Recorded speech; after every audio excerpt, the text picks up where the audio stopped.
Hello guys, welcome to back my YouTube channel. Guys, आज का topic है जो यूनिट नंबर 1 है आपके केमिस्ट्री के सिलेबस में। Unit number 1 transition elements. Transition elements के जो इलेक्ट्रॉनिक विन्यास है, हम नेक्स्ट वीडियो में उसको कवर कर लेंगे। और आप टॉपिक मिला लीजिएगा अपने सिलेबस के अकॉर्डिंग। फ़िलहाल तो मैं पूरी कोशिश कर रही हूँ कि आपको जो सेकेंड ईयर का जो सिलेबस के टॉपिक है उसी के अनुसार आपको नोट दिया जाए। और गाइस, ये हिंदी में नोट्स हैं। अगर आपको इंग्लिश में चाहिए होगा तो मेरे पिछले वाले वीडियो में आपको मिल जाएगा, या मेरे क्या बोलते हैं, चैनल में जा कर के आप उस वीडियो को परचेस कर सकते हैं, देख सकते हैं। जैसा कि आपके सामने अब एक पीरियोडिक टेबल है, आप देख सकते हैं S block, P block, F block और डी ब्लॉक है।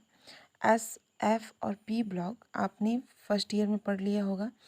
आपको सेकेंड ईयर में डी ब्लॉक के एलिमेंट्स के बारे में पढ़ना है।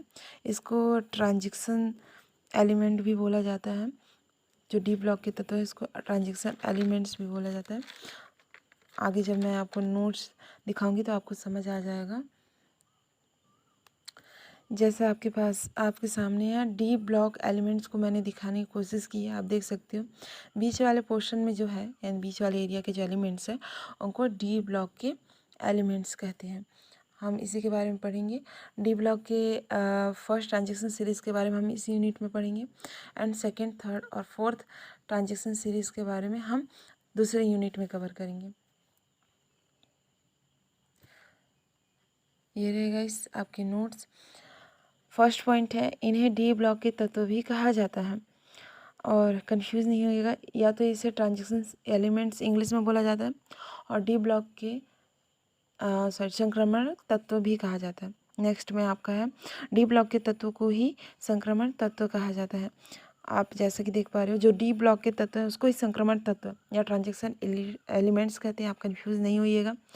नेक्स्ट है आपका एस एंड पी। आपको पीरियोडिक टेबल में मैं दिखा रही हूँ।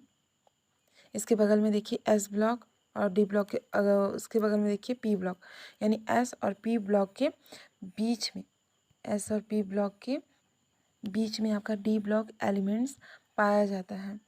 ठीक है गाइस। इनका सामान्य बाह्यतम इलेक्ट्रॉनिक विन्यास जो इनके ठीक बाहर होता है, उसका सूत्र जो आपको इन बहुत ही ज़्यादा इम्पोर्टेंट है, इसको याद कर लीजिएगा। कभी कभी पूछ देता है एग्जाम में शॉर्ट टाइप क्वेश्चन में कि इलेक्ट्रॉनिक बाह्यतम में इलेक्ट्रॉनिक विन्यास बताइए ट्रांजेक्शन एलिमेंट्स के। तो आपको लिखना है n-1 D1 to 10 NS0 to 2 होता है। इसको आप याद कर लीजिएगा गाइस, बहुत इंपॉर्टेंट है ये, एग्ज़ाम के बेस पे मोस्ट इम्पॉर्टेंट है ये। नेक्स्ट है आपका संक्रमण तत्व या ट्रांजिशन एलिमेंट, वह है जिनके परमाणु अथवा आयन में अपूर्ण रूप से भरे डी कक्षक उपस्थित होते हैं। इसका भी मतलब वही है कि आपके डी कक्षक होते हैं वो पूरे नहीं भरे होते हैं। उसमें D2 या फिर D10 नहीं, सॉरी, D2, D4, D6 ये सब कक्षक इतना ही भरा होता है, पूरा 10 नहीं भरा रहता है। आपको आगे जब मैं ट्रांजिशन सीरीज़ का वो दिखाऊंगी इलेक्ट्रॉनिक विन्यास, तो आपको समझ आ जाएगा। आप बस मेरे चैनल को सब्सक्राइब कर लीजिए, जैसे ही न्यू वीडियो आएगा आपको शो हो जाएगा गाइज। नेक्स्ट है आपका पॉइंट, लेकिन इस परिभाषा के आधार पर जिंक, स्कैंडियम एवं मर्क्यूरी को संक्रमण तत्व नहीं माना जाता है, क्योंकि दोनों में ही डी ऑर्बिटल पूर्ण रूप से भरे होते हैं। कभी कभी एग्जाम में पूछ देता है गाइस कि जिंक, स्कैंडियम और मर्क्यूरी को ट्रांजिशन एलिमेंट में रहने के बावजूद उसको ट्रांजिशन एलिमेंट क्यों नहीं माना जाता। तो यहाँ पे आपको इसी को लिखना है, इसी पॉइंट को, कि इसलिए नहीं माना जाता क्योंकि उनके जो ऑर्बिटल होते हैं, जो डी ऑर्बिटल होते हैं, वो अपूर्ण रूप से, सॉरी, पूर्ण रूप से भरे होते हैं, यानी वो D10 पूरे पूर्ण होते हैं। और वैसे अववाव का नियम का पालन नहीं करते हैं। जैसे कि अववाव में जो इलेक्ट्रॉन होता है लाइन टू लाइन भरते हैं, लेकिन ये लाइन टू लाइन यहाँ पे नहीं भरते हैं। जो लास्ट के डी ब्लॉक के तत्व हैं उनमें इनसे पहले का जो इलेक्ट्रॉन है वो कूद करके डी ब्लॉक में चला जाता है। इसकी वजह से ये 10 होते हैं, जो कि नहीं होना चाहिए। आप देख सकते हैं जो फर्स्ट डी ब्लॉक के ट्रांजेक्शन एलिमेंट जो डी ब्लॉक में होते हैं उनका मैंने दिखाया है। जो फर्स्ट वाले लाइन है इसको फर्स्ट ट्रांजेक्शन सीरीज बोलते हैं और इसी को आपको इस पूरे टॉपिक में क्या करना है, कवर करना है। फर्स्ट वाले लाइन में देखिएगा स्कैंडियम है, titanium, vanadium, chromium, magnesium, iron, cobalt, nickel, copper, zinc, ये सारी चीज़ें क्या है फर्स्ट ट्रांजेक्शन सीरीज में। और इनकी इलेक्ट्रॉनिक विन्यास नेक्स्ट वीडियो में आपको मिल जाएगा। आप नेक्स्ट वीडियो को जरूर चेकआउट कीजिएगा इस।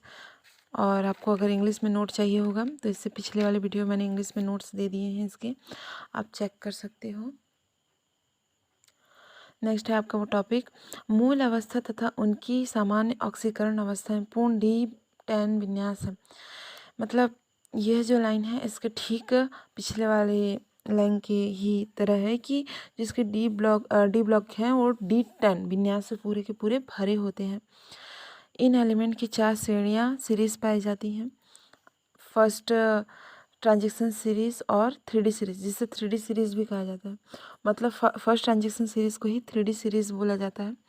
इसको प्रथम संक्रमण श्रेणी या 3D सीरीज श्रेणी बोला जाता है। रुकिए आपको मैं दिखाती हूँ जो फर्स्ट वाले में है, जिसमें आपका स्केडियम, titanium, vanadium, chromium, magnesium, iron, cobalt, nickel, copper, zinc, मतलब 21 से लेकर के 30 तक जो है आपका वो है आपका फर्स्ट ट्रांजेक्शन सीरीज, जिसे प्रथम संक्रमण श्रेणी कहते हैं।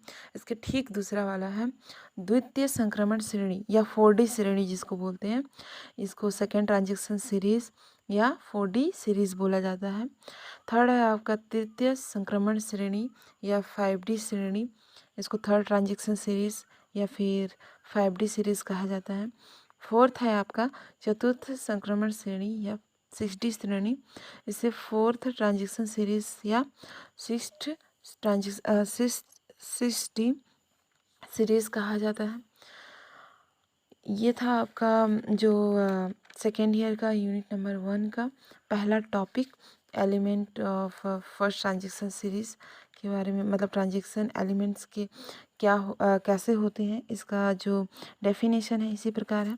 गाइस नेक्स्ट वीडियो है हमारा D block element first series electronic configuration, यानी इसका जो फर्स्ट वाला लाइन है इसके जो इलेक्ट्रॉनिक विन्यास है इलेक्ट्रॉनिक कॉन्फ़िगरेशन, इसको हम कवर करेंगे। आप हमारे साथ वीडियो में इसी तरह से बने रहिएगा। मेरे चैनल को आप लाइक एंड सब्सक्राइब कर दीजिएगा। पसंद आए तो लाइक कर दीजिएगा, नहीं आए तो नहीं कीजिएगा, आपकी मर्जी, पर सब्सक्राइब कर दीजिएगा ताकि आपको नेक्स्ट वीडियो मिल सके। आपको अगर इंग्लिश में चाहिए तो मैं फिर से कहना चाहूँगी गाइस कि मेरा पिछला वाला वीडियो आप चेकआउट कर लीजिए, उसमें पूरा मैंने इंग्लिश में बताया है, नोट्स को इंग्लिश में दिया है अगर आप इंग्लिश मीडियम के बच्चे हो तो, और हिंदी में मैंने एक्सप्लेन किया है ताकि आपको समझ आए कि वो क्या लिखा हुआ है। बहुत से बच्चों को हिंदी इंग्लिश समझने में थोड़ा सा दिक्कत होता है, तो मैंने कोशिश की है आपके नॉलेज के लिए, इंग्लिश में मैंने नोट दे दिया है और हिंदी में एक्सप्लेन कर दिया है। मुझे पता है अगर आप इंग्लिश मीडियम के बच्चे हो तो आपको ज़रूरत नहीं है कि आपको हिंदी में उसको समझाया जाए, पर मतलब कि कुछ बच्चे ऐसे होते हैं जिनको इंग्लिश पढ़ने में और हिंदी ट्रांसलेट करके पढ़ने में थोड़ी दिक्कत होती है।